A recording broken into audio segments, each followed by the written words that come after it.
Good day, sir. I am Nana Marie Oranan from Group 5. So, my members are Maricruz Ortega, Vangeline Orsal, and Cindy Rambuyo.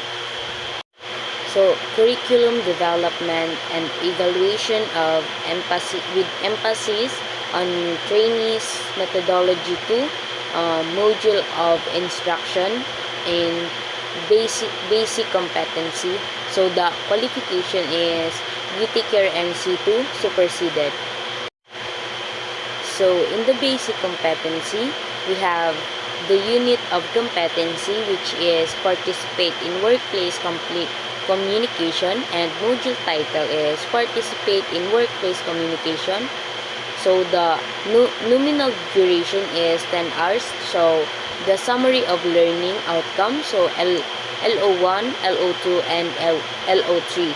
So in the LO1 is obtain and convey workplace information. LO2 is participate in workplace meeting and discussion. So LO3 is complete relevant work related documents. So in LO1, so we have a assessment criteria. So assessment criteria, contents, condition, and methodologies and assessment methods. So first, in assessment criteria, so we have specific and relevant information in access from the appropriate resources, and second is effective questioning, active listening and speaking skills are used to gather and convey information. So third, we have appropriate medium is used to transfer information and ideas. So four is appropriate nonverbal communication is used. So fifth, we have lines of communication with supervisors and colleagues are identified and followed. So 6, we have defined workplace procedure and for the location and storage of information are used. So 7, personal interaction is carried out clearly and concisely. So in the contents, we have 3. So effective communication, different modes of communication, and 3 is written communication. So in condition, we have 4. So 4, memorandum, circular, and notice and information discussion. So in the methodologies, we have 2, group discussion and interaction. So assessment method, we have 3, written examination, practical and performance test, and interview. So LO2, participate in workplace meeting and discussion. We have assessment criteria. So we have a 6. First, team meeting and are attended on time. Own opinions are clearly expressed and those of others are listened to without interruption. 3 is meeting inputs are consistent with the meeting purpose and establish protocols. Second is, fourth is workplace interaction are conducted in a courteous manner. Fifth is question about simple routine workplace procedures and matters concerning working condition of employment are tasked and responded. 6 is meeting outcomes are interpreted and implemented. So in content, we have effective communication. Second, different mode of communication, and third is written communication. So condition, memorandum, circular, notice, information discussion, follow-up, or verbal instructions, and lastly, face-to-face communication. So in the methodologies, we have discussion, group discussion, and interaction. So assessment method, we have written examination, practical performance test, and interview. So we come now to work in team environment. So the summary of learning of outcomes is we have 3, LO1, LO2, and LO3. So in LO1, describe team role and scope. LO2 is identify own role and responsibility within team. So LO3 is work as team member. So and LO1 is assessment criteria is the role and objective of the team is identified from available sources of information. Second, team parameters reporting relationship and responsibilities from team discussion and appropriate external sources. Content, communication process, team instructure, team roles, and group planning and discussion meeting. So, and condition, work activities in a team environment with enterprise or specific sectors. So, last is limited discretion and initiative and judgment may be demonstrated on the job. So, either individually or in a team environment. So, methodologies, group discussion, and interaction. So, lastly, assessment method, we have observation, simulation, and role playing. So, LO2.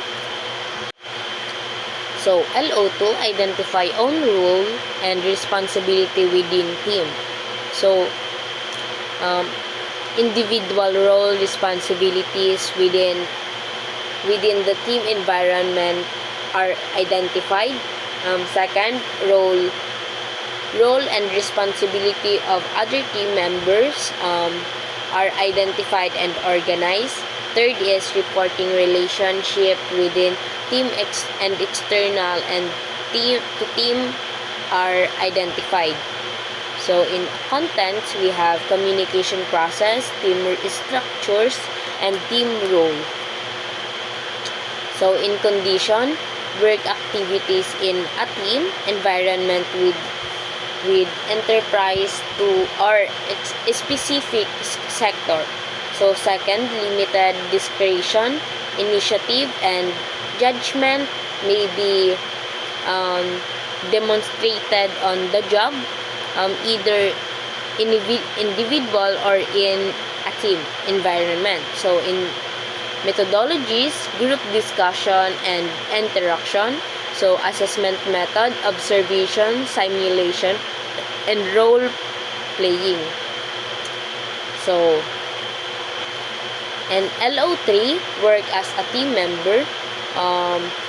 Assessment criteria is effective and appropriate from forms of communications, use, and interaction undertaken with team members who contribute to known team activities and objective. So, second, effective and appropriate conditions made to complement team activities and objectives. So, based on individual skills and competency and workplace context, observe protocols in reporting using standard operating procedures. So, fourth is contribute to the development of teamwork plans based on an understanding of team role and objectives and individuals' competency of the members. So, in the contents, we have communication process, team structures, team role, and group planning and decision making. So, in condition, work activities in a team environment with enterprise or a specific sector. Second, limited discretion, initiative, and judgment may be demonstrated on the job, either eventually or in a team environment. So in methodologies, group discussion and interaction.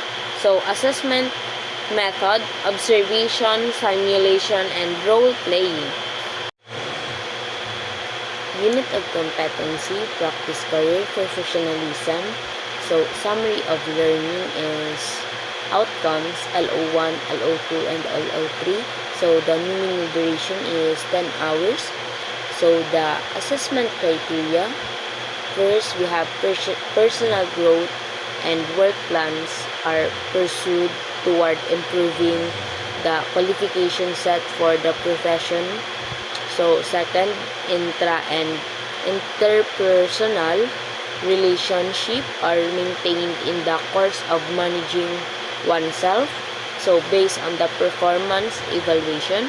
So in the contents, work values and ethics, code of conduct, code of ethics, and etc. So second, company policies. Third, company operations, procedures, and standards. So fourth is fundamental rights at work. So in condition, participation in training programs, technical, supervisory, managerial, continuing educational, and serving are as resources. So in methodologies, group discussion and interaction. So assessment method, demonstration, and observation, and interview questioning. So LO2 is set and meet work priorities. So competing the demands are prioritized to achieve personal, team, and organizational goals and objectives. Second, resources are utilized efficiently and effectively to manage work priorities and community commitments. So third is practice along economic use and maintenance of equipment and facilities are followed as per established procedure. So contents, work values and ethics, code of conduct, code of ethics, and etc. So company policies, company operations, procedures and instruction. So fundamental rights and work, including gender sensitivity. So fifth is personal hygiene practices. So condition, participation in training programs, technical, supervisory, managerial, continuing education, and serving resource person in conference and workshop. So methodologies, group discussion, interaction. So assessment method. So we have this demonstration, observation, and interview questioning.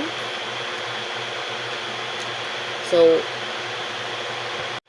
LO3, maintain professional growth and development. So we have 3 in assessment criteria, training and career opportunities and identified and availed of based on job requirements. Recognitions are sought, received, and demonstrated as proof of career advancement, and license and or certification relevant to job and career are obtained and renewed. So in contents, work values and ethics, company policies, and company operation procedure, and fundamental rights at work, including gender sensitivity.